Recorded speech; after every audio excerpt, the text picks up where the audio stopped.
নমস্কার বন্ধুরা, আশা করি আপনারা সবাই খুব ভালো আছেন। আমি আজকে আপনাদের গল্পের বন্ধু, আর আজকে আপনাদেরকে পড়ে শোনাবো কিরিটির স্বর্ণমূর্তি। তো চলুন আর একটা নতুন থ্রিলার আর একটা নতুন রোমাঞ্চকর গল্প শুরু করা যাক। সংবাদটা এতই অপ্রত্যাশিত ও আকস্মিক যে জমিদার শিবশঙ্কর চৌধুরী একেবারে স্তম্ভিত হয়ে গেলেন। এরকম যে কখনো ঘটতে পারে এ বোধ করি কখনো তিনি স্বপ্নেও ভাবেননি। 3 পুরুষে স্থাপিত গৃহদেবতা লক্ষ্মীনারায়ণের স্বর্ণমূর্তিখানি 4 তলার ওপরের পূজার ঘর থেকে চুরি গেছে। সংবাদটা শোনা অবধি তার দুচোখের অশ্রু যেন কোনো মতেই বাঁধ মানছিল না। কেবলই তার মনে হচ্ছিল নিশ্চয়ই তার কোনো পাপে এতদিনকার গৃহদেবতা তাকে ত্যাগ করে গেছেন। প্রথমটা তিনি বুঝে উঠতে পারছিলেন না তিনি কি করবেন, একেবারে দিশাহারা হয়ে পড়েছেন। শুধু যে গৃহদেবতাই তা নয়, মূল্য হিসেবেও স্বর্ণমূর্তিটি অমূল্য। প্রায় 4.5 ইঞ্চি পরিমাণ লম্বায় যুগল মূর্তিটি, এবং সেই মূর্তির গায়ে বহু মূল্যবান হীরকখণ্ড বসানো। রূপার সিংহাসনের পরে মূর্তিটি বসানো থাকত। অন্ধকারে মূর্তির গায়ে সেই সব হীরাগুলি অদ্ভুত একটা জ্যোতির বিকীর্ণ করত। দূর হতে যেন মূর্তির চতুষ্পার্শ্বে স্বর্গীয় এক জ্যোতিমণ্ডল বিরাজ করছে। মূর্তিটির একটি ইতিহাস আছে। শিবশঙ্করের প্রপিতামহ রাধাকান্ত চৌধুরী অত্যন্ত গরিব ঘরে জন্মেছিলেন। দুবেলা দুমুঠো আহারও প্রতিদিন জুটত না, কিন্তু তিনি ছিলেন সত্যিকারের পুরুষ সিংহ। ভাগ্যের হাতে নিজেকে সঁপে দিয়ে দারিদ্র্যকে মেনে নেওয়ার মতো দুর্বলতা তার চরিত্রে ছিল না। তাই তিনি সহসা একদিন বিধবা মাকে কোনো কিছু না বলে নিজের হাতের উপনয়নের সময় পাওয়া সোনার আংটিটি 25 টাকায় বিক্রি করে একদা জাহাজে চেপে বসলেন বর্মার যাত্রী হয়ে। মগের মূল্যকে দীর্ঘ 5 বছর এদিক ওদিক ঘুরে ফিরে অবশেষে মৌছি মাইকে চাকুরি পান। ভাগ্য তার একদিন সুপ্রসন্ন হলো। দীর্ঘ 14 বৎসরের প্রাণপাত পরিশ্রমে বহু টাকা সঞ্চয় করে বার্মা ছেড়ে আবার দেশে ফিরলেন। খনিতে চাকুরি করবার সময় তিনি অনেকগুলি নীল হীরা সংগ্রহ করে এনেছিলেন। বাংলাদেশে ফিরেও আবার ব্যবসা শুরু করলেন। ভাগ্যদেবী তারপরে তখন সুপ্রসন্ন। ধুলি মুষ্টি সোনাতে পরিণত হতে লাগলো। গ্রামে জমিদারি কিনলেন, প্রকাণ্ড ইমারত হলো এবং লক্ষ্মীনারায়ণের হীরকখচিত স্বর্ণমূর্তি নির্মাণ করে প্রতিষ্ঠা করলেন প্রায় 50-60 হাজার টাকার মূর্তির পেছনে ব্যয় করে। চৌধুরীদের বংশে চিরচঞ্চলা কমলা অচলা হলেন। সেই মূর্তিখানি চুরি গেছে পূজার ঘর হতে। কলকাতায় চৌধুরীদের প্রকাণ্ড কাঠের ব্যবসা, এ ব্যবসাও রাধাকান্ত চৌধুরীর সময়ই। বর্তমানে সেই ব্যবসার সঙ্গে শিবশঙ্কর মাইকার খনি কিনেছেন। তার পরম বন্ধু স্যার শ্রীনাথ সরকারের সঙ্গে আধাআধি বখরায়। মাইকার খনির কাজ সবে শুরু হয়েছে। স্যার শ্রীনাথ সরকারও কলকাতা শহরের একজন বিখ্যাত নামকরা ব্যবসায়ী ও লক্ষপতি। কয়েক বছর আগে তিনি সরকারি খিতাব পেয়েছেন নাইটহুড। আজ সকাল 8টার ট্রেনে এখানে তার কলিকাতা হতে আসবার কথা। সকালবেলা ড্রাইভার গাড়ি হতে স্টেশনে গেছে শ্রীনাথকে আনতে। শিবশঙ্কর বাইরের ঘরে বসে বন্ধুর জন্য অপেক্ষা করছেন। এমন সময় তার মা তাকে জরুরি কাজের জন্য ডেকে পাঠালেন। অন্দরমহলে এসে মায়ের খোঁজ করতেই শুনলেন মা ওপরে পূজার ঘরেই আছেন। শিবশঙ্কর এসে ডাকলেন মা। দেখলেন পূজার ঘরের খোলা দরজাটার সামনে দেওয়ালে হেলান দিয়ে মা দাঁড়িয়ে আছেন, আর তার নিমিলিত 2 চোখের কোলে অজস্র ধারায় অশ্রু গড়িয়ে পড়ছে। স্তম্ভিত শিবশঙ্কর আরেকটু এগিয়ে এলেন। এ কি মা, কি হয়েছে, কাঁদছো কেন? পূজা ঘরে গৃহদেবতা নেই। সে কি? তোমার নিশ্চয়ই দেখবার ভুল হয়েছে। দেখো তো, সিংহাসনের পাশে সরে যায়নি তো, ফুল চাপা পড়েনি তো, পূজা ঘরের দরজায় তালা দেওয়া ছিল তো? হ্যাঁ বাবা, আমি নিজেই কাল শয়নারতির পরে তালা লাগিয়ে গেছি এবং নিজে হাতে এসে এই খানিকক্ষণ আগে তালা খুলেছি। প্রথমটায় নজরে পড়েনি, কিন্তু সিংহাসন গোছাতে গিয়েই নজরে পড়ল। চলো মা, দেখি, তুমি নিশ্চয়ই ভালো করে খুঁজে দেখোনি। ঘরে তালা দেওয়া, 4 তলার পরে পুজোর ঘর, কার সাধ্য এখানে তো মূর্তি চুরি করে? তাছাড়া হাওয়ায় তো আর উড়ে যেতে পারে না মূর্তি। মা কোনো জবাব দিলেন না ছেলের কথার। শিবশঙ্কর পুজো ঘরে প্রবেশ করলেন, কিন্তু সত্যিই মূর্তিটি যেন হাওয়ায় উড়ে গেছে। সমগ্র পূজাঘর তন্ন তন্ন করে খুঁজেও স্বর্ণমূর্তি পাওয়া গেল না। এমন সময় নিচে গাড়ির হর্ন শোনা গেল। ওই স্যার শ্রীনাথ এলেন। আমি নিচে যাই মা, কিন্তু একথা কাউকে এখন বলো না। এবারের কেউ যেন না জানতে পারে যে গৃহদেবতার মূর্তি চুরি গেছে। বেশ, কিন্তু পূজারী ঠাকুর? হ্যাঁ, সেও এক সমস্যা। আচ্ছা, সে এলে প্রথমে সে যেন আমার সঙ্গে দেখা করে।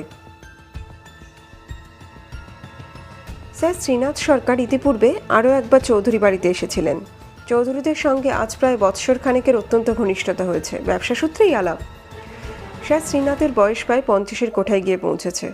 বয়সের অনুপাতে শরীরের কোথাও আজ পর্যন্ত এতটুকুও ভাঙন ধরেনি। বেটেখাটো বলিষ্ঠ চেহারা, বলিষ্ঠ দোহারা গঠনের মানুষটি।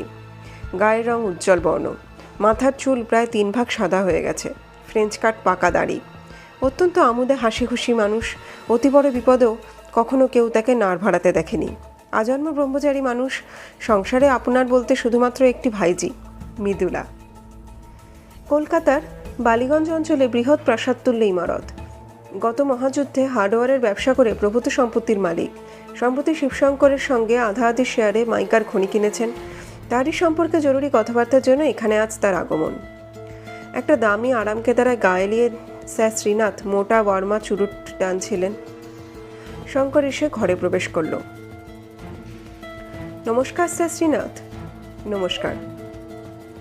তারপর গাড়িতে কোনো কষ্ট হয়নি তো? এত দেরি হলো যে? শেষ রাত্রের গাড়িতে আসেননি? না, বেলা 8টার গাড়িতে এসেছি।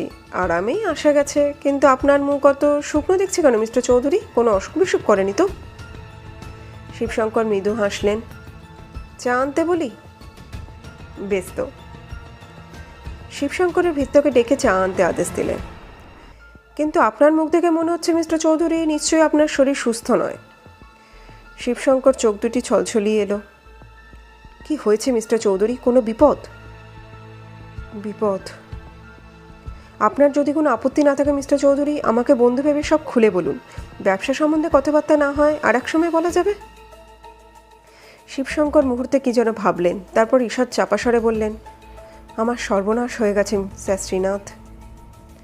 স্যার শ্রীনাথ চমকে সপ্রশ্ন দৃষ্টিতে শিবশঙ্করের দিকে তাকালেন। শিবশঙ্কর তখন একটু একটু করে আগের সব ঘটনা খুলে বললেন। সর্বনাশ? আপনার সেই হীরকখচিত সোনার লক্ষ্মীনারায়ণের মূর্তি? কিন্তু আপনি ভালো করে খোঁজ করে দেখেছেন তো? তালাচাবি বন্ধ 4 তলার ওপর হতে দেবতার বিগ্রহ চুরি, এ যে একদম অ্যাবসার্ড বলেই মনে হচ্ছে। আমি একবার আপনার সঙ্গে গিয়ে পূজা ঘরটি দেখতে পারি? নিশ্চয়ই, আসুন। স্যার শ্রীনাথকে সঙ্গে করে শিবশঙ্কর 4 তলার পূজা ঘরে গেলেন। সমস্ত দেখে শুনে শ্রীনাথ আরও আশ্চর্য হলেন। এ যেন ভোজবাজি, কিছুতেই বিশ্বাস করতে মন চায় না। দুজনে আবার নিচের বাইরের ঘরে ফিরে এলেন। দুজনে নীরবে দুখানি সোফা অধিকার করে বসেন। কারো মুখেই কোনো কথা নেই। কিছুক্ষণ পরে স্যার শ্রীনাথই প্রথম কথা বললেন। মিস্টার চৌধুরী, ব্যবসা সম্বন্ধে কোনো কথাবার্তাই এখন চলতে পারে না। আপনি কি কিছু এ সম্পর্কে ভেবেছেন? না, আমি কিছু ভেবে ঠিক করতে পারছি না। ব্যাপারটা এত অসম্ভব যে আমার মাথার মধ্যেই যেন আসছে না। আর কে কে এই বাড়ির মধ্যে এ ব্যাপার জানে? আমার মা ও আমি ভিন্ন। একমাত্র আপনি ছাড়া আর চতুর্থ ব্যক্তি কেউ এ সম্পর্কে কিছু জানে না। বেশ, বলবেনও না কাউকে।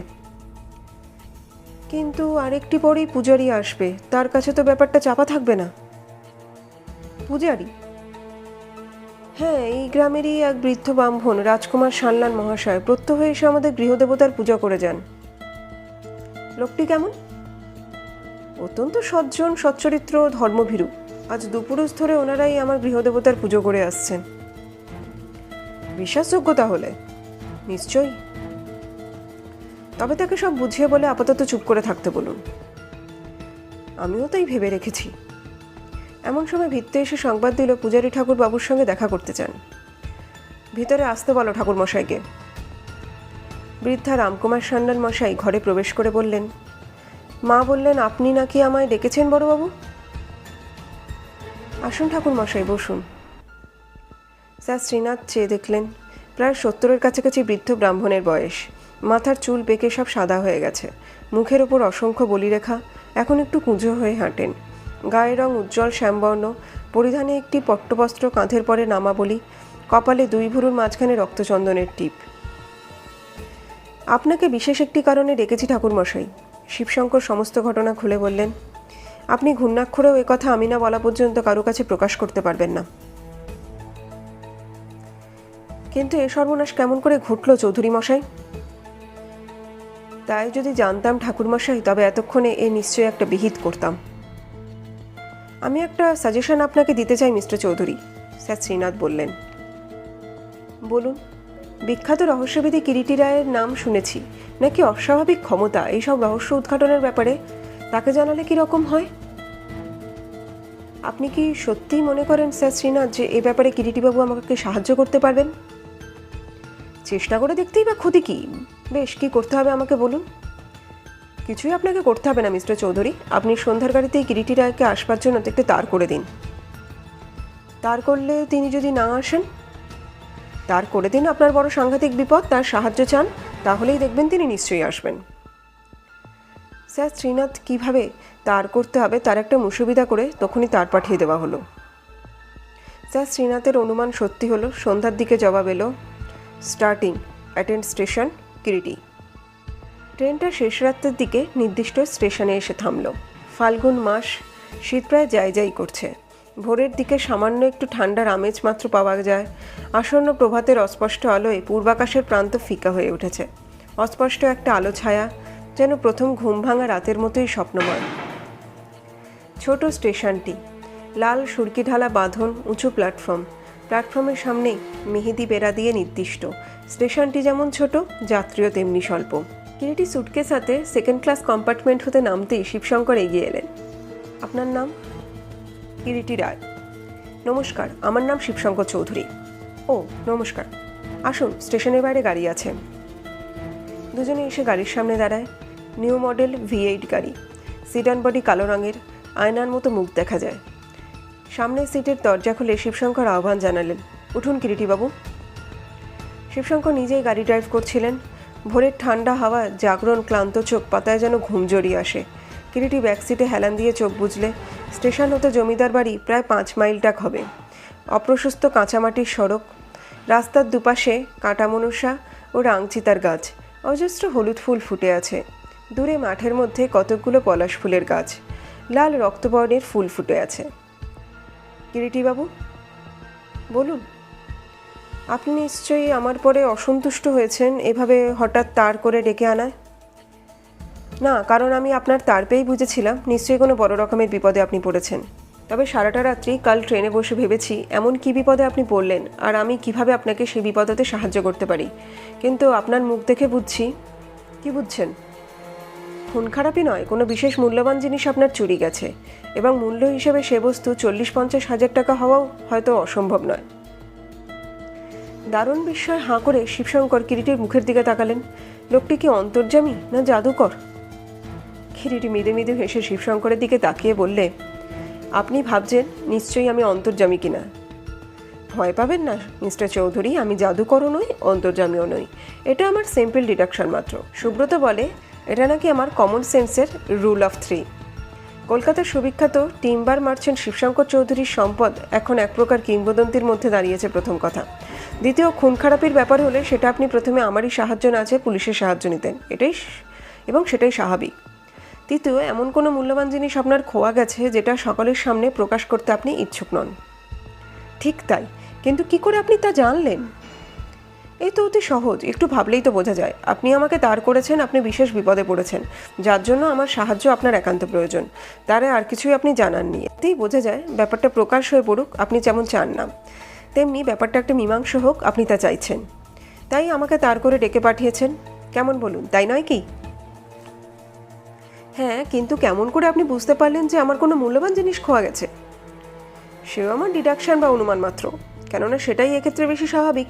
আপনার মতো ধনী ঘরে এমন অনেক মূল্যবান জিনিস থাকে, এবং যার প্রতি 10 জনের লোভ হওয়াটাই একান্ত স্বাভাবিক।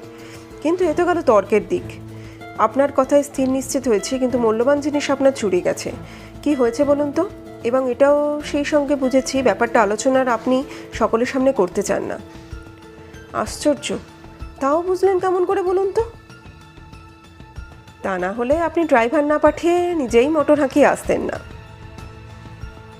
শিবশঙ্কর শ্রদ্ধা বিগলিত স্বরে বললেন, মিস্টার রায়, আপনার কথা যত শুনছি ততই আমি মুগ্ধ হয়ে যাচ্ছি। স্যার শ্রীনাথ সত্যিই বলেছিলেন, অসাধারণ ক্ষমতাশালী লোক আপনি। এখন বুঝতে পারছি তার কথা এতটুকু অতিরঞ্জিত নয়। এখন আমার সত্যিই আশা হচ্ছে মূর্তিটার একটা কিনারা আপনি করতে পারবেন। স্যার শ্রীনাথ মানে স্যার শ্রীনাথ সরকার নাকি? হ্যাঁ, তিনি আমার পরম বন্ধু। তিনি আমাকে আপনার কথা বলেন। ও, তারপর একটু থেমে বললেন, হ্যাঁ, কি বলছিলেন? শিবশঙ্কর তখন একটু একটু করে সমগ্র ব্যাপারটি খুলে বলে গেলেন। আমরা এসে পড়েছি মিস্টার রায়, ওই আমার বাড়ি মধুনিবাস। শিবশঙ্কর আঙুল তুলে প্রায় হাত 20-25 দূরে লাল রঙের 4 তলা প্রাসাদপম এক অট্টালিকা নির্দেশ করলেন। মিস্টার চৌধুরী বলুন। তাহলে নিশ্চয়ই আপনি আমার পরিচয়ও গোপন রাখতে চান? আমার মনে হয় সেটাই বোধহয় ভালো হবে। আপনার যখন তাই ইচ্ছা তাই হবে। যে পরিচয় আপনি আপনার দিতে চান তাই দিতে পারেন। আপনার কি এতে অমত আছে মিস্টার রায়? আমার মতামতের তো কোনো প্রশ্নই এখানে উঠতে পারে না মিস্টার চৌধুরী। আপনার কাছে এসেছি, আপনার যা ইচ্ছা তাই হবে। যতক্ষণ না আমার কাজের সঙ্গে ঠোকাঠুকি বাঁধে, এসব সামান্য ব্যাপারে আমার নিজের কিছুই যাবে আসবে না, জানবেন। বেশ, তবে আপনার আসল নামই থাকবে। কেবল কেন এসেছেন ও আপনার আসল পরিচয় কি তা কাউকে জানানো হবে না। গেটের মধ্যে এসে গাড়ি প্রবেশ করলো। গাড়ি বারান্দায় নিচে গাড়ি থামিয়ে দুজনে গাড়ি হতে নামতেই শিবশঙ্করের সেক্রেটারি ও ম্যানেজার শ্রীকণ্ঠবাবুর সঙ্গে দেখা হয়ে গেল। শ্রীকণ্ঠবাবু সপ্রশ্ন দৃষ্টিতে মনিবের দিকে একবার ও কিরিটির দিকে একবার তাকালেন। শ্রীকণ্ঠের বয়স 30 হতে 32-এর মধ্যে, মাজা গায়ের রং, লম্বায় প্রায় 6.25 ফুট হবেন, পেশল বলিষ্ঠ চেহারা, নাকটা একটু ভোঁতা, ছোট ছোট গোল গোল চোখ দুটি, চোখের দৃষ্টিও ভোঁতা। বুদ্ধির কোনো আলাই তাতে নেই। সরু পাকানো গোপ, দাড়ি নিখুঁতভাবে কামানো, পরিধানে সাধারণ ধুতি পাঞ্জাবি, কিন্তু সামান্য পাঞ্জাবির অন্তরালতেই শ্রীকণ্ঠের অত্যন্ত বলিষ্ঠ পেশিবহুল চেহারাটা যেন ঠেলে বেরিয়ে আসতে চায়। শিবশঙ্কর পরিচয় দিলেন, কিরিটি রায়, আমার সেক্রেটারি ও ম্যানেজার শ্রীকণ্ঠ মল্লিক। দুজনেই নমস্কার ও প্রতিনমস্কার জানায় পরস্পরকে। কিরিটিবাবুর থাকবার ঘর ঠিক করে রেখেছেন? হ্যাঁ, দোতলায় দাদাবাবুর ঘরের পাশে যে ঘরটা, মাঝে মাঝে দাদাবাবুর বন্ধুবান্ধবেরা এসে থাকেন, সেই ঘরটায় কিরিটিবাবুর থাকবার ব্যবস্থা হয়েছে। বেশ, আসুন কিরিটিবাবু, আপনাকে একবারে ঘরে পৌঁছে দিই। এখন হাত মুখ ধুয়ে আগে চা জল খাবার খান, পরে বিশ্রামের পর কথাবার্তা হবে। কিরিটির ভারী পছন্দ হয়ে গেল ঘরখানি। মাঝারি গোছের ঘরখানি, মসৃণ কালো মার্বেল পাথরের মাঝে পা যেন পিছলে যায়। ঘরে আসবাবপত্রের কোনো বাহুল্য নেই। একদিকে একখানি সুদৃশ্য সিঙ্গেল খাটে ধবধবে শয্যা বিছানো, ছোট একটি রাইটিং টেবিল, খান্দুই গদিমোড়া চেয়ার, একটি বেতের আরাম কেদারা, একটি বইয়ের সেলফ, তাতে ইংরাজি বাংলা সব বই সাজানো, একটি কাপড় জামা রাখবার আনলা বা স্ট্যান্ড, একটি ড্রেসিং টেবিল, খাটের শিয়রের কাছে একটি শ্বেতপাথরের গোল টেবিল, টেবিলের পরে একটি সদৃশ্য জার্মানি ঘড়ি ও একটি সবুজ ডুম কাটা টেবিল ল্যাম্প। ঘরে সর্বসমেত 5টি জানলা দক্ষিণ দিকে। খোলা জানলা পথে দক্ষিণ দিগন্ত প্রসারিত সবুজ মাঠ ও চাষের জমি, বাকি জানলা দুটি ভেতরের দিকে। ঘরের সামনেই দরজা দিয়ে ঢোকবার আগেই লম্বা টানা বারান্দা। ঘরের অন্য দরজাটি বন্ধই থাকে, কেননা ওই দরজাপথে অন্দরের পাশের ঘরে যাতায়াত করা যায়। কিঞ্চিত জলযোগ ও চাপানের পর কিরিটি শিবশঙ্করের সঙ্গে গল্প করছিল। শিবশঙ্করের বাড়ি ছোটোখাটো একটি পরিচয় কিরিটি পেয়েছে। আপনার জন্যের মধ্যে শিবশঙ্করের 2 ভাই, শিবশঙ্কর ও মণিশঙ্কর। শিবশঙ্কর বড়, মণিশঙ্কর শিবশঙ্করের চাইতে 15 বছরের ছোট। শিবশঙ্কর বেশিরভাগ সময় গ্রামে থাকেন, তবে ব্যবসা সংক্রান্ত কাজে প্রায় তাকে কলিকাতা যেতে হয়। কলকাতার ব্যবসা মণিশঙ্কর দেখাশোনা করেন, কিন্তু দাদার পরামর্শ ও উপদেশ ব্যতীত কোনো কাজই তিনি করেন না। শিবশঙ্করের 2 ছেলে, দীনশঙ্কর ও দ্বিজশঙ্কর। দীনশঙ্কর বড়, দ্বিজশঙ্কর ছোট। মণিশঙ্কর এখনও বিবাহ করেননি। দীনশঙ্করের বয়স 25-এর কাছাকাছি। অর্থশাস্ত্রে কলকাতা বিশ্ববিদ্যালয়ে MA পড়ছে। দ্বিজশঙ্কর গ্রামের স্কুলে ম্যাট্রিক ক্লাসে পড়ে। দীনশঙ্কর ও দ্বিজশঙ্করের মা বহুদিন হলো গত হয়েছেন। শিবশঙ্কর আর বিবাহ করেননি। সংসারের স্ত্রীলোকের মধ্যে শিবশঙ্করের বৃদ্ধা জননী হরসুন্দরী দেবী, এছাড়া শিবশঙ্করের বিধবা বোনের ছেলে সত্যেন। সত্যেন মামাবাড়িতেই মানুষ। সে বর্তমানে MA ল পাশ করে বাড়িতেই বসে সাহিত্য চর্চা করে। তার ইচ্ছা বিলাতে গিয়ে ব্যারিস্টার হয়ে আসে, কিন্তু শিবশঙ্কর তাতে রাজি নন। শিবশঙ্করের ধারণা অন্যরকম। বুদ্ধি ও অধ্যবসায় থাকলে দেশে থেকেই উন্নতি করা যায়। নজিরের অভাব নেই, স্যার আশুতোষ, রাসবিহারী ঘোষ ইত্যাদি। এই তো গেল আপনার জন। সেক্রেটারি ও ম্যানেজার শ্রীকণ্ঠ মল্লিক। সেরেস্তার কাজ করেন অমিয়বাবু ও জীবনবাবু। ভৃত্যদের মধ্যে বহুদিনকার পুরাতন ভৃত্য শ্যামু দীনশঙ্করদের কোলেপিঠে করে মানুষ করেছে। এবাড়ির একজনের মধ্যে সে এখন গণ্য। আরও 4-5টি ভৃত্য আছে, ঠাকুর, সাফার, মালি, ক্লিনার, ঝি ইত্যাদি। আগেই বলা হয়েছে জমিদার বাটি মধুবিনিবাস প্রাসাদ তুল্য, 4 তলা। গ্রামের বহুদিন থেকেও লাল রঙের জমিদারি বাড়ি প্রত্যেকের দৃষ্টি আকর্ষণ করে। 4 তলার উপরে অবশ্যই একখানি মাত্র ঘর, ঠাকুর ঘর বা গৃহদেবতা লক্ষ্মীনারায়ণের পূজার ঘর। ত্রিতলে ও দ্বিতলে 8টি ঘর, অন্যান্য ঘরগুলি মাঝারি গোছের। বাড়ির সামনে প্রকাণ্ড দেশি বিলাতি ফুলের একখানি বাগান, বাগানের মধ্যখানে লাল সুরকি ঢালা পায়ে চলার পথ। বাড়ির পেছন দিকে প্রায় 10-11 কাঠা জমির পরে আম জাম প্রভৃতি ফলের বাগান। বাগানের সীমানা পেরিয়ে নজরে পড়ে সবুজ মাঠ ও চষা জমি। বাড়ির দুই দিক দিয়ে 2টি সিঁড়ি, একটি সিঁড়ি বরাবর 4তলা পর্যন্ত গেছে, অন্যটি 3তলায় গিয়ে শেষ হয়েছে। মোট কথা 4তলার উপরে ঠাকুরঘরে যাওয়ার একটিই মাত্র সিঁড়ি। কিরিটি খুব ভালো করে ঘুরে ঘুরে দেখল 4তলার উপরে ঠাকুরঘরে যাওয়ার ওই সিঁড়ি ভিন্ন আর কোনো উপায় নেই, ওইটি একমাত্র পথ। ঠাকুরঘরে যাওয়ার মধ্যে শিবশঙ্করের বৃদ্ধা জননী ও পূজারী ব্রাহ্মণ রাজকুমার সান্যাল। মাঝে মাঝে শিবশঙ্কর যান বটে, তবে গত 7-8 দিন ওই দিকে মোটেই যাননি। আর কারো পূজাঘরে প্রবেশাধিকার নেই, শিবশঙ্করেরই হুকুম। কিরিটি শিবশঙ্করের জননীর সঙ্গে কথা বলছিলেন।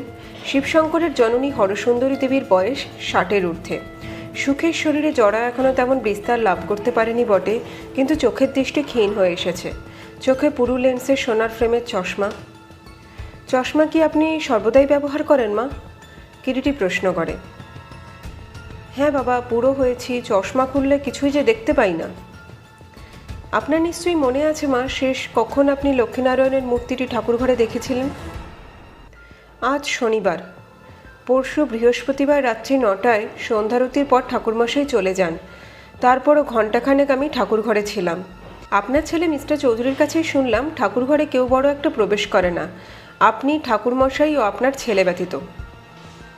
হ্যাঁ বাবা, তার কারণ আমার স্বামী বলতেন, দেহ ও মনে শুচি না হয়ে দেবতার মন্দিরে প্রবেশ করলে দেবতা ক্ষুণ্ণ হন। লক্ষ্মীনারায়ণ আমাদের বাস্তুদেবতা, জাগ্রত ছিলেন। শেষের দিকে শিবশঙ্করের জননীর কণ্ঠস্বর যেন কান্নায় বুঝে আসে। আমার স্বর্গীয় শ্বশুর বলতেন, লক্ষ্মীনারায়ণ যতদিন এ গৃহে থাকবেন, এ গৃহে কোনো অমঙ্গলের ছোঁয়া লাগবে না। শিবুর মুখে শুনেছিলাম বাবা, অনেক লোকের হারানো জিনিস তুমি বের করে দিয়েছ, তুমি অসাধ্য সাধন করতে পারো। বলতে বলতে শাস্ত্রীয় নয়নে শিবশঙ্করের জননী কিরিটির হাত দুটো গভীর আগ্রহে চেপে ধরে বললেন, আমার লক্ষ্মীনারায়ণকে খুঁজে দাও বাবা। শিবুকে আমি বলেছি তুমি যত টাকা চাও তাই দেবে। লক্ষ্মীনারায়ণকে হারিয়ে অবধি আমার মনে সুখ শান্তি সব গেছে। রাজার মা আমি পথের ভিখারি হয়ে গেছি। কাল সারাটা রাত আমি শুনেছি আমার হারান গোপাল যেন মা লক্ষ্মীর হাত ধরে অন্ধকারে আমার ঘরে আবার ফিরে আসার জন্য পথ খুঁজে বেড়াচ্ছে। 2 দিন তার খাওয়া হয়নি, আমি না খাইয়ে দিলে যে তার খাওয়া হয় না। ক্ষুধায় তার নবঘন শ্যামরূপ মলিন হয়ে গেছে। শিবশঙ্করের জননী 2 চোখের কলবে অশ্রু ঝরে পড়তে লাগলো। কাঁদবেন না মা, আমি কিরিটি আপনাকে বলছি, আপনার লক্ষ্মীনারায়ণকে নিশ্চয়ই খুঁজে বার করব। ভগবান তোমার ভালো করবেন বাবা। আপনি ঠিক জানেন মা, সে রাত্রে সন্ধ্যারতির পর লক্ষ্মীনারায়ণের মূর্তি আপনি সিংহাসনের ওপরে দেখেছিলেন? হ্যাঁ বাবা, আমি পুজোর ঘর হতে আসবার আগেও দেখেছি লক্ষ্মীনারায়ণ সিংহাসনের ওপরে আছেন। পূজার ঘর খালি রেখে আপনি কোথাও যাননি? রাত্রি তখন বোধহয় 9টা কি 9:30 হবে। আমি পূজার নৈবেদ্যগুলি একপাশে সরিয়ে রাখছিলাম। এমন সময় কে যেন বাইরে ডাকলে মা বলে। ভাবলাম হয়তো শিবুই ডাকছে, কেননা ওই রকম মাঝে মাঝে পূজার সময় আমার কাছে কোনো প্রয়োজন হলে শিবু পূজার ঘরের বাইরে দাঁড়িয়ে আমার সঙ্গে কথা বলতো। বাইরে এসে দেখি কেউ সেখানে নেই। শিবশঙ্কর জননীর কথা শুনতে শুনতে কিরিটির চোখের তারা দুটো উজ্জ্বল হয়ে ওঠে। উদ্গ্রীব হয়েও সোজা হয়ে বলে, তারপর? ভাবলাম হয়তো আমারই শোনবার ভুল। আপনি পরে সে কথা আপনার ছেলেকে জিজ্ঞাসা করেছিলেন? হ্যাঁ বাবা, কিন্তু সে বলল সে নাকি ওই সময় নিচে ছিল। ঠাকুর ঘরের যখন তালাচাবি বন্ধ করে আসেন, ঠাকুর ঘরে কেউ আর ছিল না? না বাবা। মা, আপনার ঠাকুর ঘরে একবার আমি গিয়ে দেখতে পারি? কেন পারবে না বাবা, আজ তো আমার মন্দিরে দেবতা নেই। ভয় নেই মা, অন্তত দেহে আমি শুচি হয়েই মন্দিরে প্রবেশ করব। এখনই যাবে? বেশ তো, চলুন না মা, এখনই একবার ঘুরে দেখে আসি। চলো। 4 তলায় পূজার ঘরখানি বেশ প্রশস্ত, চকচকে মসৃণ কালো মার্বেল পাথরের বাঁধানো মেঝে। ঘরের একদিকে সুদৃশ্য রৌপনির্মিত চারুচাক্যময় সিংহাসন পরে মখমলের গদি, চারিপাশে রেশমি ঝালর ঝুলছে। এখনও সিংহাসনের ওপরে বাসি ফুল ছড়ানো। সিংহাসন খালি। ঠাকুরঘরের প্রবেশদ্বারটি যথেষ্ট মজবুত, ভারী সেগুন কাঠের প্রথম দরজা। দ্বিতীয় কাঠের ফ্রেমে মোটা মোটা লোহার শিক বসানো। 2টি তালা, প্রথমটি কাঠের ফ্রেমের ওপরে লোহার শিক বসানো দরজায়, দ্বিতীয়টি কাঠের দরজায়। ঘরের দুদিকে দেওয়ালে দুটি জানলা, তাতেও মোটা মোটা লোহার মজবুত শিক বসানো।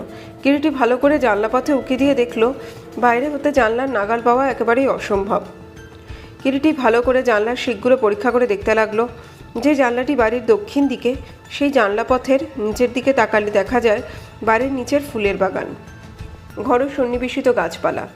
কতদিন আগে শেষ ঠাকুরঘরের জানলায় রং দেওয়া হয়েছিল মা? প্রতি মাসেই একবার দেওয়া হয় বাবা।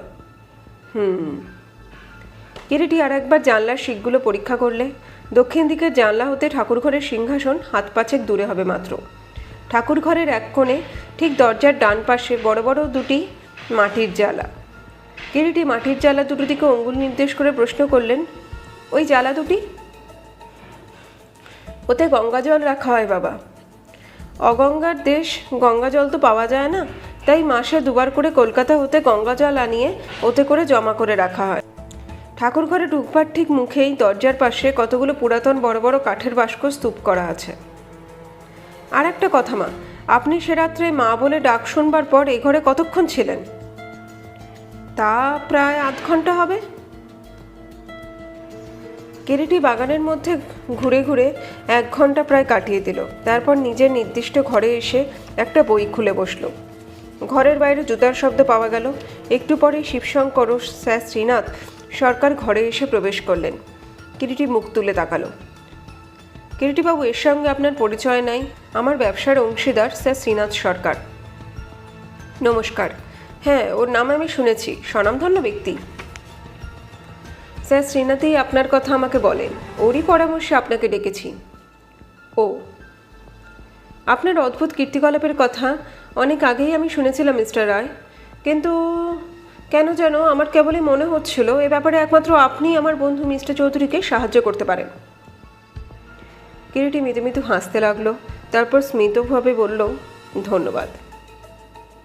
স্যার শ্রীনাথ বললেন, মিস্টার চৌধুরীর কাছেই সব আপনি হয়তো সব শুনেছেন মিস্টার রায়, ব্যাপারটা কিছু বুঝতে পারলেন কি? একেবারে কিছুই যে বুঝতে পারেনি তা বললে সত্যের অপলাপি করা হয় স্যার শ্রীনাথ। সব দেখে শুনে এইটুকু শুধু বুঝতে পেরেছি কেমন করে কিভাবে ঠাকুর ঘর হতে মূর্তিটা চুরি গেছে। হ্যাঁ, বুঝতে পেরেছেন? তাহলে একথাও নিশ্চয়ই বুঝতে পেরেছেন কে চুরি করেছে? না, তাই যদি বুঝতে পেরে থাকবো তাহলে এতক্ষণ তো মূর্তিটাকে তার কাছে তো উদ্ধার করবার একটা চেষ্টা করতে পারতাম। আপনি যে চোরকে ধরতে পারবেন সে আশা আমার আছে মিস্টার রায়, সেই জন্যই চৌধুরীকে বলেছিলাম আপনার উপরে তদন্তের ভার দিতে। যতটুকু সূত্র আমি পেয়েছি তাতে পরিষ্কার বোঝা যায় চোর শিকারী বিড়ালের মতো অত্যন্ত ক্ষিপ্র অথচ লঘুপদ সঞ্চারী, এবং সে আগে হতেই খুব ভালোভাবেই জানতো মূর্তিটি কোথায় কিভাবে আছে সব কথা। এবারের অনেক কিছুই তার নখদর্পণে। শুধু তাই নয়, এটাও তার ভালো করেই জানা ছিল যে কখন কত রাত্রে ঠাকুরঘরে দরজা তালাবন্ধ হয়, ঠাকুরঘরে কার কার প্রবেশাধিকার আছে, এবং কখন ঠাকুরঘরে গেলে অন্যের অলক্ষ্যে সেখানে প্রবেশ করা সহজ হবে। শিবশঙ্কর উত্তেজিত হয়ে ওঠেন। তবে কি আপনি বলতে চান মিস্টার রায় চোর ঠাকুরঘরে ঢুকে মূর্তি চুরি করে নিয়ে গেছে? ঠাকুরঘরে ঢুকে মূর্তি চুরি করেছে কিনা জানি না, তবে চোর যে চুরির রাত্রে ঠাকুরঘরে ঢুকেছিল কোনো কারণে সে বিষয়ে আমার কোনো সন্দেহই নেই। How is that? এ যে একবারে সাবস্ট্রাক্ট, স্যার শ্রীনাথ বলে উঠলেন। 4 তলার ওপরে অন্যের অলক্ষ্যে কেমন করে সে পূজা করে ঢুকতে পারে? এ কি ভোজবাজি? চোর সেটা একটা মস্ত রিস্ক নিয়েছিল, তাতে সন্দেহ মাত্র নেই, কিন্তু আপনারা একটু আগের মতো আমার বলা কথা কয়টা ভুলে যাচ্ছেন। আগেই বলেছি এ বাড়িতে সে অপরিচিত নয়, এবারে নিশ্চয়ই তার নখদর্পণে না হলেও খুব ভালোভাবেই পরিচিত। দ্বিতীয়ত ঠাকুরঘরে সব কিছুই সে জানতো, এবং ওই সময় কে বা কারা ঠাকুরঘরে সাধারণত থাকে বা না থাকে তাও তার অজানা ছিল না। সবচাইতে বড় কথা, লোকটা অসাধারণ ক্ষিপ্র এবং লঘুপদ সঞ্চারী। 2 দিন পরে বিকেলে ট্রেনে শিবশঙ্করের ভাগ্নে সত্যেনবাবু কলকাতা হতে এলেন। বিশেষ একটা কাজে শিবশঙ্কর দিন 4 আগে তাকে কলকাতায় পাঠিয়েছিলেন। ঘরের মধ্যে বসে কিরিটি ও শিবশঙ্কর কথাবার্তা বলছিলেন। স্যার শ্রীনাথ ব্যবসা সংক্রান্ত কথাবার্তা সব ঠিক করে গতকাল বিকেলের ট্রেনে কলকাতায় চলে গেছেন। কিরিটি বলছিল, আপনি কি কাউকে এই চুরির ব্যাপারে সন্দেহ করেন মিস্টার চৌধুরী? শিবশঙ্কর বললেন, আপনার কথাটা ঠিক আমি বুঝতে পারলাম না কিরিটিবাবু। সেদিন ঠিক এটাই আপনাকে আমি কথাবার্তার মধ্যে হিন্টস দিয়েছিলাম মিস্টার চৌধুরী, মানে যে মূর্তিটা চুরি করেছে এবারই সব কিছুই, এমনকি ঠাকুর ঘরের মিনুটেস্ট ডিটেলস পর্যন্ত সে জানে। He had a distinct picture in his mind. Shivshankar এতক্ষণ ধরতে পারলেন কিরিটির কথার ধারটা কোন দিকে চলেছে। কিছুক্ষণ তিনি গুম হয়ে বসে রইলেন, তারপর মৃদুগম্ভীর স্বরে বললেন, বুঝতে পেরেছি মিস্টার রায় আপনি কি জিজ্ঞাসা করছেন, কিন্তু দেখুন মিস্টার চৌধুরী, এই ধরনের ব্যাপারে আমি বহু ক্ষেত্রে লক্ষ্য করেছি যেদিক দিয়ে আমরা স্বপ্নেও আঘাত আসবার কথা ভাবতে পারি না, সেই দিক হতেই অতর্কিত আঘাত এসেছে। লোভের মতো শত্রু মানুষের আর দ্বিতীয় নেই। লোভের বশবর্তী হয়ে মানুষ হিতাহিত পাপ পুণ্য, ন্যায় অন্যায়, ধর্ম অধর্ম সব ভুলে যায়। সে রাত্রে বাড়িতে থাকবার মধ্যে ছিলাম আমি, আমার মা, ছোট ছেলে দ্বিজশঙ্কর, আমার ম্যানেজার ও সেক্রেটারি শ্রীকণ্ঠবাবু, সেরেস্তার অমিয়বাবু ও জীবনবাবু, চাকর বাকরেরা। সত্যেন আজ এসেছে, সেও ছিল না। একটা অনির্দিষ্ট সন্দেহকে মনে মনে পোষণ করে এড়িয়ে যাওয়াটা কোনো মতে বুদ্ধিমানের কাজ নয় মিস্টার চৌধুরী। চাকর বাকরের কথা ছেড়ে দিন, এ ব্যাপারে আমি তাদের এতটুকুও সন্দেহ করি না মিস্টার চৌধুরী। কেননা চোর যাই হোক, চুরির ব্যাপারে যে বুদ্ধি ও চাতুর্যের পরিচয় সে দিয়েছে, অশিক্ষিত চাকর বাকরের মাথায় তা খেলতে পারে না। তাদের বাদ দিলে থাকে আপনি স্বয়ং, আপনার মা, ম্যানেজার ও সেক্রেটারি শ্রীকণ্ঠবাবু, অমিয় ও জীবনবাবু এবং ছেলে দ্বিজশঙ্কর। এদের মধ্যে আপনাকে, আপনার মা ও দ্বিজশঙ্করকে অনায়াসেই এক্সক্লুড করা যায়। বাকি যারা থাকেন তাদের মধ্যে কাউকে আপনার সন্দেহ হয়? শ্রীকণ্ঠবাবুকে। কথাটা কিরিটি শেষ করল না। মিস্টার চৌধুরীর মুখের দিকে সপ্রশ্ন দৃষ্টিতে তাকায়। শ্রীকণ্ঠবাবু আজ 3 বৎসর আমার সঙ্গে কাজ করছেন, যেমন কর্মঠ তেমন বিশ্বাসী। গরিবের ছেলে, উচ্চশিক্ষার প্রবল বাসনা থাকা সত্ত্বেও অর্থের অভাবে বেচারিকে চাকরি নিতে হয়েছে। তার সব কাজই যেন চুলছিড়া ও আপ টু দ্য মার্ক। তাকে আমি বিশ্বাস করি মিস্টার রায়। হি ওয়াজ বিয়ন্ড অল সাসপেক্টস। অমিয় জীবনবাবু? তারা বাইরের বাড়িতেই থাকেন সর্বদা, এখনও আজ পর্যন্ত অন্তরে প্রবেশ করেননি। তাদের পক্ষে এবারই সব কিছু জানা একেবারেই সম্ভব নয়। তাছাড়া দুজনেরই আমার মতো বয়স ও এ বাড়িতে প্রায় 30 বছরের ওপর চাকরি করছেন। এমন সময় সত্যেন এসে ঘরে প্রবেশ করলেন। মামা। কে? সতু, এসো। এটি আমার ভাগ্নের সত্যেন, কিরিটিবাবু। আর সতু, ইনি আমার বন্ধু কিরিটি রায়। উভয়কে নমস্কার ও প্রতিনমস্কার জানায়। কিরিটি তীক্ষ্ণ দৃষ্টিতে সত্যেনকে দেখছিল। বয়স 25 থেকে 26-এর বেশি নয়। দোহারা চেহারা হলেও দেহে বেশ শক্তি রাখে বলেই মনে হয়। এককালে সত্যেন রীতিমতো ব্যায়ামাদি করতেন। প্যারালাল বার, রিং ট্রাপিজ প্রভৃতিতে বেশ সুদক্ষ ছিলেন। সন্ধ্যার গাড়িতেই এলে বুঝি? তোমার না সকাল 8টার গাড়িতে আসবার কথা ছিল? হ্যাঁ, সকাল 8টার যে গাড়িটা তাতেই আসবো ভেবেছিলাম, কিন্তু আজ 7 দিন হলো সেই ট্রেনটা তুলে দিয়েছে। মানে যে গাড়িটা হাওড়া থেকে রাত্রি 10টায় ছেড়ে এখানে ভোর 8টায় এসে পৌঁছতো, তাই সকালের ট্রেনে আসতে হলো। কিরিটি সত্যেনের কথা যেন সহসা উদ্গ্রীব হয়ে ওঠে। কিন্তু কাল সকালের দিকে আমি স্টেশনের দিকে বেড়াতে গিয়েছিলাম, দেখলাম 8টা 10 একটা ট্রেন এলো। ওটা তো ডাইরেক্ট কলকাতা হতে আসে না, ওটা আসানসোল জংশন থেকে রাত্রি 3টায় ছাড়ে ব্রাঞ্চ লাইনের ট্রেন। ওর সঙ্গে কলকাতার কোনো ট্রেনের যোগাযোগ নেই। ও, আপনার কাছে টাইম টেবিল আছে মিস্টার চৌধুরী? আছে, কেন বলুন তো? আমার একটু দরকার আছে, কিরিটি মৃদুস্বরে জবাব দেয়। আমি গতকাল আসবার সময় একটা নতুন টাইম টেবিল কিনে এনে দিচ্ছি।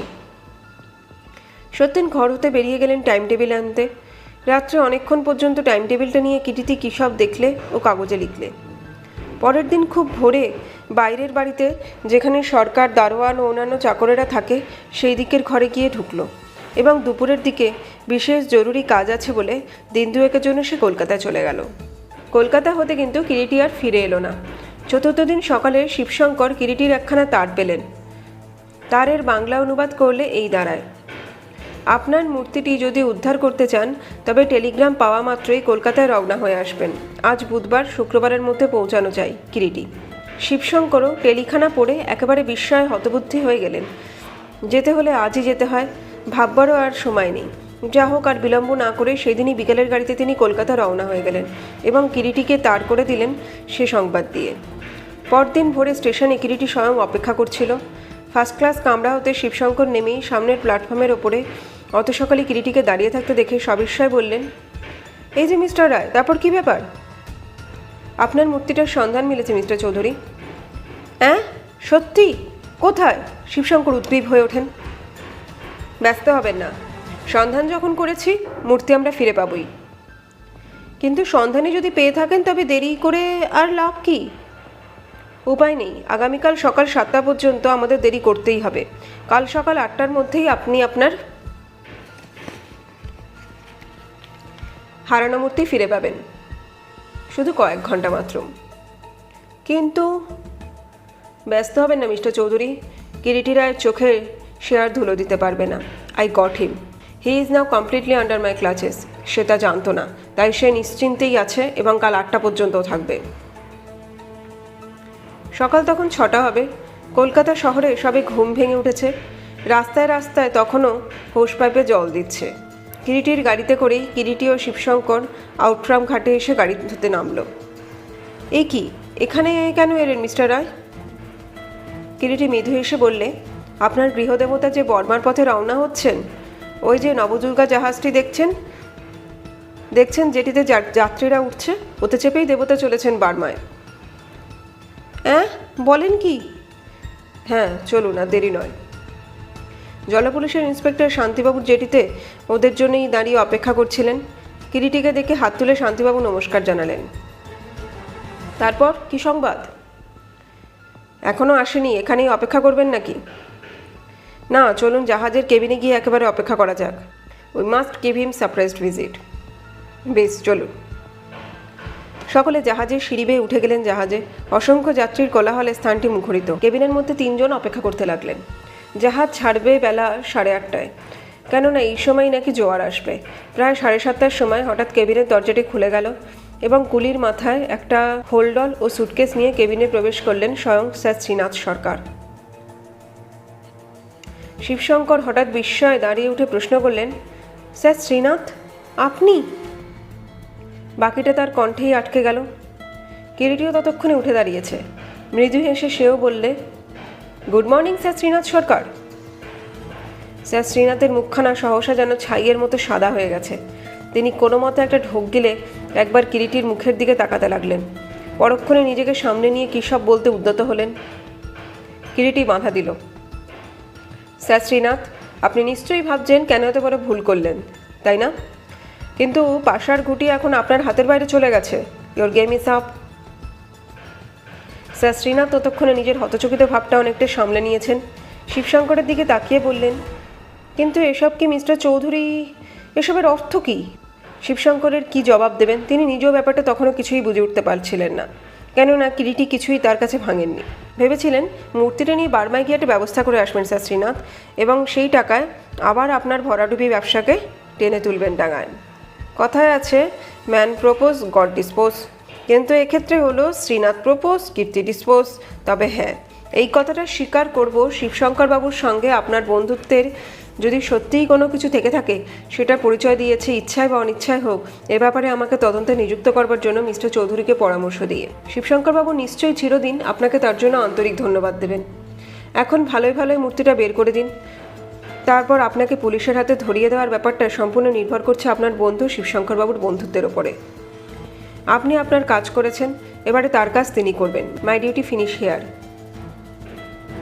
শিবশঙ্কর বললেন ফিরবার পথে, সত্যি মিস্টার রায়, এখন বুঝতে পারছি আপনার কথাটা কত বড় সত্যি। মানুষ লোভে পড়ে কী না করে। না হলে স্যার শ্রীনাথের মতো বন্ধু লোক যে কত বড় হীন কাজ একটা করতে পারবেন, এ যেন আমার স্বপ্নেও অতীত ছিল। শান্তিবাবুর সঙ্গেই ছিলেন। তিনি বললেন, ওকে পুলিশের হাতে হ্যান্ডওভার করে দেওয়া উচিত ছিল মিস্টার চৌধুরী। না না, ধরা পড়বার লজ্জাই ওর পক্ষে মর্মান্তিক। আমার হারানো দেবতা আমি ফিরে পেয়েছি। চলতে চলতে সস্নেহে একবার মূর্তিটার দিকে তাকিয়ে বললেন, কত বড় অভাবের ও লজ্জার তাড়নায় পড়ে স্যার শ্রীনাথের মতো একজন লোককে এই জঘন্য কাজ করতে হয়েছিল, সে কেবল একা আমিই জানি। অত বড় একটা লোককে আর অপমান করতে আমার মন চাইল না। কিন্তু দুষ্টের দমন হওয়াই উচিত মিস্টার চৌধুরী, শান্তিবাবু বললেন। মানি সে কথা, কিন্তু স্যার শ্রীনাথ কিছুতেই সে পর্যায়ে ফেলতে পারলাম না। ধরা পড়বার পর তার মুখের যে চেহারা হয়েছিল, ফাঁসির আদেশ শোনবার পরও বোধহয় ফাঁসির আসামির সেরকম মুখের চেহারা হয় না। ওই দিন সন্ধ্যায় শিবশঙ্করের কলিকাতার ভবনে। শিবশঙ্কর ও কিরিটি, ঘরে আর কেউ নেই। এখনও বুঝে উঠতে পারছি না মিস্টার রায়, কেমন করে এই অসাধ্য সাধন করলেন? শিবশঙ্কর প্রশ্ন করলেন। কিরিটি বললে, আপনাকে আমি আগেই বলেছিলাম মূর্তিটা কিভাবে ঠাকুর ঘর হতে চুরি গেছে তা আমি বুঝতে পেরেছিলাম, কিন্তু বুঝতে পারছিলাম না কে মূর্তিটা চুরি করতে পারে। একটা ব্যাপারে আমি শুরু হতেই স্থির সিদ্ধান্তে এসেছিলাম, সেটা চোর ওই বাড়ির সব কিছুর সঙ্গে, এমনকি ঠাকুর ঘরের খুঁটিনাটি ও আদেশ নিয়ম সম্পর্কেও পরিচিত ছিল, এবং সেদিক হতে বিচার করতে গেলে বাড়ির লোকের ওপরেই সর্বপ্রথম সন্দেহ জাগে। কিন্তু ওই রাত্রে যারা বাড়িতে উপস্থিত ছিলেন তাদের মুভমেন্ট সম্পর্কে ভালো করে খোঁজ খবর নিয়ে বুঝেছিলাম বাড়ির কেউ নয়, এবং যদি না হয় তবে এমন কোনো লোকের হাতে এর মধ্যে আছে যিনি বাইরে থেকেও এই বাড়ির সব কিছুর সঙ্গেই ভালোভাবে পরিচিত। এমন লোক কে হতে পারে? খুঁজতে গিয়ে দেখলাম একমাত্র শ্রীনাথ সরকার ছাড়া আর কোনো বাইরের লোকই আপনার বাড়ির সঙ্গে বিশেষভাবে ঠাকুরঘর সম্পর্কে পরিচিত নন। কিন্তু প্রথম দৃষ্টিতে তাকে সন্দেহ করা একেবারেই অসম্ভব। তার পজিশন, অন্যান্য সব কিছু বিচার করে দেখতে গেলে স্যার শ্রীনাথও যে আপনাকে বাড়ি সম্পর্কে সব জানতেন তাও আবার জানবার কথা নয়। কিন্তু আপনার মুখে যখন শুনলাম তিনি আপনার বিশেষ বন্ধু ও ব্যবসায়ী সহকারী এবং তিনি আপনাকে পরামর্শ দেন আমাকে ডাকতে, তখনই প্রথম তার উপর আমার একটু সন্দেহ হয়। তিনি নিজে দোষী বলেই নিজে হাতে ইনিশিয়েটিভ নিয়ে আপনাকে আমার কথা জানান। মৌখিক সহানুভূতি ও স্নেহ দেখিয়ে বন্ধুত্বের অভিনয়। দোষীজনের এ ধরনের সাইকোলজি অপরাধ তত্ত্বের নজিরের অভাব নেই। তারপর দ্বিতীয় কারণ ও ভাইটাল সূত্র আমি পেলাম আপনার ভাগ্নের সত্যেনবাবুর একটি মাত্র কথায়। কীরকম? ট্রেনের টাইম টেবিলের অদল বদলের সংবাদ পেয়ে আপনার সঙ্গে আলোচনায় আমি জেনেছিলাম স্যার শ্রীনাথ ওই দিন সকাল 8:30টার সময় আপনাদের ওখানে পৌঁছালেন। স্যার শ্রীনাথকে সন্দেহ করলেও বুঝে উঠতে পারছিলাম না স্যার শ্রীনাথের পক্ষে ঠিক আগের দিন কলকাতা হতে এসে মূর্তি চুরি করে আবার নির্দিষ্ট সময় কলকাতার ট্রেনে এখানে এসে নামা কী করে সম্ভব। কিন্তু নতুন টাইম টেবিল হতে প্রমাণ হয় 7 দিন আগে ওই ট্রেনটি বন্ধ হয়ে যায় নতুন টাইমিং অনুসারে, কিন্তু আপনারা সে কথা কেউ জানতেন না বলেই আপনার বা ড্রাইভারের কোনো সন্দেহ উপস্থিত হয়নি। কী করে স্যার শ্রীনাথ ওই সময় কলকাতা হতে এলেন আপনারা জানতেন না বলেই আপনাদের সন্দেহ মাত্র হয়নি যে ওই সময় আসানসোলের ট্রেনেও আসা সম্ভব হতে পারে, এবং ওই একটিমাত্র চরম ও মারাত্মক ভুলেই স্যার শ্রীনাথের সকল সতর্কতা ও প্ল্যান মাটি হয়ে গেল। তিনি আমার চোখে ধরা পড়ে গেলেন। ট্রেনের টাইমিংয়ের অদলবদল জানতে পেরেই আমি স্থির সিদ্ধান্তে আসি। আপনার সোফারকেও প্রশ্ন করে আমি জানতে পারি সকাল 8:30 ট্রেনেই স্যার শ্রীনাথ এসেছিলেন। এরপর আমি কলকাতায় চলে গেলাম স্যার শ্রীনাথের সম্পর্কে ভালোভাবে খোঁজ খবর করতে। স্যার শ্রীনাথের অ্যাটর্নি মিস্টার বসুকে খুঁজে বের করতে আমার দেরি হয়নি। তার মুখেই শুনলাম ইদানিং বছরখানেক শেয়ার মার্কেট খেলে স্যার শ্রীনাথের অবস্থা ভয়ঙ্কর হয়ে দাঁড়িয়েছে। বাজারে প্রভূত দেনা, এবং সেখানে এই সংবাদও পাই তিনি বার্মায় চলেছেন কি এক বিশেষ কাজে। আমার সমস্ত সন্দেহের অবসান হলো। আমি জলবিভাগের পুলিশ শান্তিবাবুকে সব সংবাদ দিয়ে আপনাকে তাড় করলাম। তারপরের ব্যাপার তো সবই আপনি জানেন। কিন্তু কি করে তিনি মূর্তিটা চুরি করলেন সেটাও যে এখনও আমার কাছে মিস্ট্রি হয়ে রইল। হ্যাঁ, সেই কথাই এবারে বলবো। আপনার ঠাকুরঘর দেখতে গিয়ে দুটো জিনিস আমার দৃষ্টি আকর্ষণ করে। একটা, ঠাকুরঘরের মধ্যে বড় বড় দুটি জলের জ্বালা ও ঠাকুরঘরের দরজার বাইরে খালি কাঠের বাক্সগুলো। দ্বিতীয়, ঠাকুরঘরের দক্ষিণ দিকের জানলার দিকের একটা দাগ, কোনো মোটা কাছি যেন সেই জানলার শিকে জড়ানো হয়েছিল। বুঝতে পারলাম কেউ অন্যের অলক্ষ্যে ঠাকুরঘরে প্রবেশ করে একটা মোটা কাছি বা ওই জাতীয় দিয়ে ভেতর হতে বাইরের দিকে ঝুলিয়ে দিয়েছিল। বাড়ির সেদিকে নিচে ঘন আমবাগান। রাত্রির অন্ধকারে কেউ ওই দড়ি বেয়ে উঠে জানলা পথে কিছু দিয়ে সিংহাসনের ওপর হতে মূর্তিটা চুরি করে অনায়াসেই করতে পারে। এখন কথা হচ্ছে, তাই যদি হবে তবে নিশ্চয়ই কেউ সবার অলক্ষ্যে ঠাকুরঘরে দড়ি ঝোলাবার জন্য প্রবেশ করেছিল। কিন্তু সেটা সম্ভব হলো কি করে? তখন আপনার মার কথায় সে সন্দেহ আমার টুটে গেল। ওই দিন রাত্রে আপনার মা শয়ন আরতির পর যখন ঠাকুরঘরের অন্য কাজে ব্যস্ত, তখন কেউ তাকে মা বলে ডাকে। আপনার মা ভাবেন সে আপনিও সে কথায় আপনার মার কাছে পরে শুনেছেন। নিঃসন্দেহে আপনার মা ঠাকুরঘর হতে বের হয়ে আসেন। আপনার মার চোখের দৃষ্টি খুবই ক্ষীণ, তার উপর রাত্রিটা আবার ছিল অন্ধকার। আপনার মা যখন ঠাকুরঘর হতে বের হয়ে আসেন, সেই অবসরে ক্ষিপ্র লঘুপথের চোর ঠাকুরঘরে প্রবেশ করে জানলা পথে দড়িটা ঝুলিয়ে দিয়ে চটপট জলের জ্বালাগুলোর পাশে লুকিয়ে আত্মগোপন করে। আপনার মা ডাক শুনে বাইরে গিয়ে আবার ভেতরে ফিরে আসতে একটু দেরি হওয়া স্বাভাবিক, কেননা তিনি কাউকে বাইরে দেখতে না পেয়ে নিশ্চয়ই অপেক্ষা করছিলেন। পরে আবার আপনার মা ঠাকুরঘরে প্রবেশ করতেই সে ঠাকুরঘর হতে সরে পড়ে। একটা কথা সকলেরই মনে হতে পারে, চোর যখন ঠাকুরঘরে প্রবেশ করেছিল তখন ওই সময় মূর্তিটা চুরি না করে এত কারসাজি করতে গেল কেন? আমার মনে হয় তার এক্সপ্লেনেশন দুটি আছে। প্রথমত, ওই সময় সে মূর্তি চুরি করলে সব দিক দিয়ে সুবিধা হলো, আপনার মার নজরে পড়বার খুব বেশি সম্ভাবনা ছিল, এবং যদি তিনি দেখতেন মূর্তি নেই তখন একটা শোরগোল হওয়া স্বাভাবিক। এইসব 7-5-এর ওপরে নির্বিঘ্নে দড়িবে ওপরে তালাবন্ধ ঘর হতে মূর্তি চুরি করতে পারলে সহজেই বাইরের লোকের ওপরে সন্দেহ পড়তে পারবে না ভেবেই হয়তো চোর ওই পথ নিয়েছিল। যদিও ওইভাবে চুরি করাটা একান্ত পক্ষে রিস্কে ছিল। আমার মনে হয় সন্ধ্যা ট্রেনে শ্রীনাথ ছদ্মবেশে ওখানে যান এবং পরে মূর্তিটা চুরি করে রাত্রি 12টা ট্রেনে আসানসোলে ফিরে যাওয়ার ট্রেনে উঠে বসেন। আসানসোলের আপ ও ডাউন ট্রেনে দুই মাঝের একটা স্টেশনে রাত্রি 5টায় মিট করে। সেখানেই ট্রেন বদল করে 8:30 ট্রেনে স্যার শ্রীনাথ ওখানে গিয়ে পৌঁছান। উনি যখন আপনার ওখানে যান মূর্তিটা সঙ্গেই ছিল। ট্রেনের টাইম টেবিল হতেই সব আমি জানতে পারি এবং আসানসোল স্টেশনের কাছেই মডার্ন হোটেলে খোঁজ নিয়ে জানি স্যার শ্রীনাথ সে রাত্রে ওই হোটেলেই ছিলেন। হোটেলের খাতায় তিনি আসল নামই লিখেছিলেন। অবশ্য তা না লিখলেও ক্ষতি হতো না কিছু। আপনার বাড়ির দেওয়ালে দড়ি বা ওই জাতীয় কিছু বেয়ে উঠবার চিহ্ন এখনও আছে দেখবেন।